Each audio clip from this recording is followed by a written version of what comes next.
नमस्कार शेतकरी मित्रांनो, या 40 तालुक्याची दुष्काळी आली आहे। यासाठी राज्य सरकारच्या माध्यमातून एक नवीन शासन निर्णय घेण्यात आला आहे। या शासन निर्णयामध्ये खूप मोठ्या प्रमाणामध्ये निधी वाटप करण्यासाठी देण्यात आली आहे।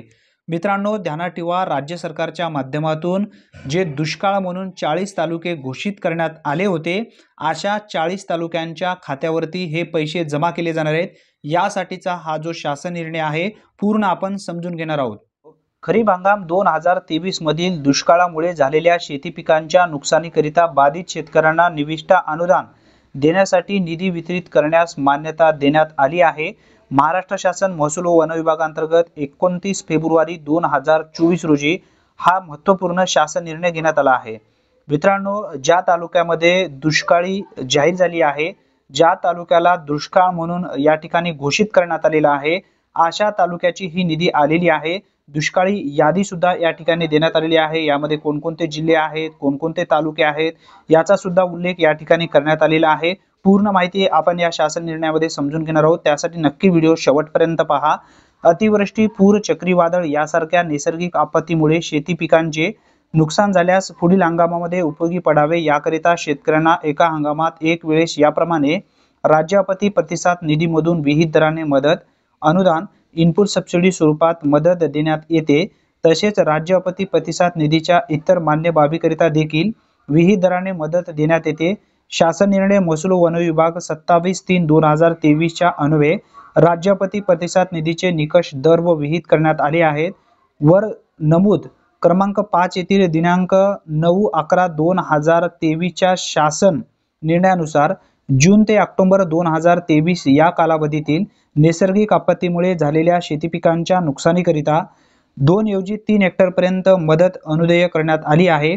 दुष्काळ व्यवस्थापन संहिता 2016 मधील तरतुदी विचारात घेऊन जिल्हास्तरीय तालुक्याने दुष्काळ मूल्यांकन करण्याबाबत शासन निर्णय महसूल व वन विभाग या ठिकाणी जो अंतर्गत घेण्यात आलेला शासन निर्णय आहे, तो शासन निर्णय या ठिकाणी देण्यात आलेला आहे।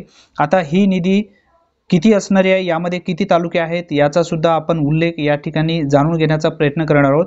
आता शासन निर्णयामध्ये जी स्पष्ट माहिती देण्यात आली आहे, ती थोडक्यात आपण जाणून घेऊया, त्यानंतर आपण तालुके समजून घेऊया।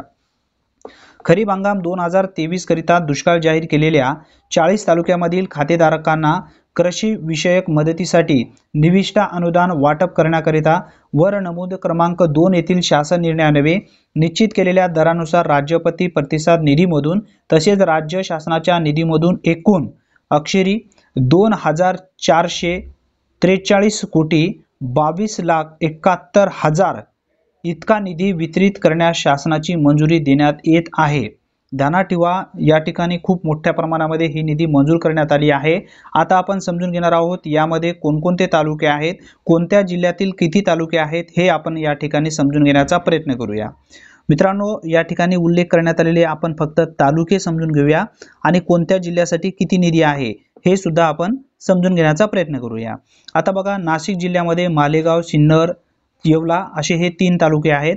त्यानंतर धुळे जिल्ह्यामधून सिंदखेडा, नंदुरबारमधून नंदुरबार, जळगावमधून चाळीसगाव असे हे तालुके आहेत। त्यानंतर बुलढाणा जिल्ह्यामधून बुलढाणा आणि लोणार असे हे 2 तालुके आहेत। त्यानंतर छत्रपती संभाजीनगर, सोयगाव, त्यानंतर जालनामधून भोकरदन, जालना, बदनापूर, अंबड, मंठा असे आहेत। बीडमधून वडवणी, धारूर, अंबाजोगाई, त्यानंतर लातूरमधून फक्त लातूर आहे।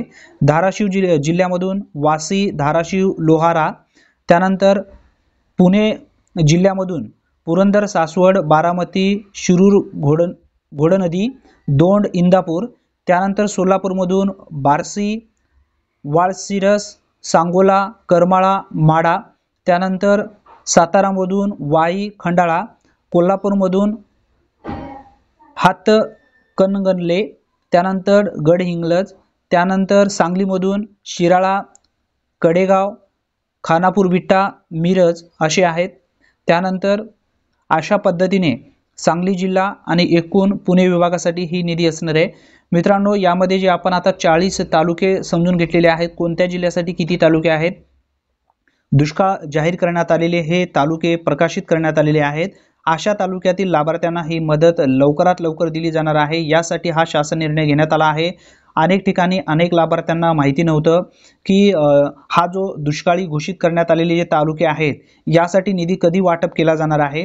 तर यासाठी ही निधी वाटप करण्यासाठी हा GR घेण्यात आलेला आहे आणि ही जी निधी आहे यामध्ये जे तालुके पात्र ठरवण्यात आलेले आहेत अशा लाभार्थ्यांच्या खात्यावरती ही रक्कम लवकरात लवकर वितरित केली जाणार आहे। धन्यवाद मित्रांनो, पुन्हा भेटूया नवीन व्हिडिओमध्ये नवीन माहितीसह। तोपर्यंत जय हिंद, जय महाराष्ट्र।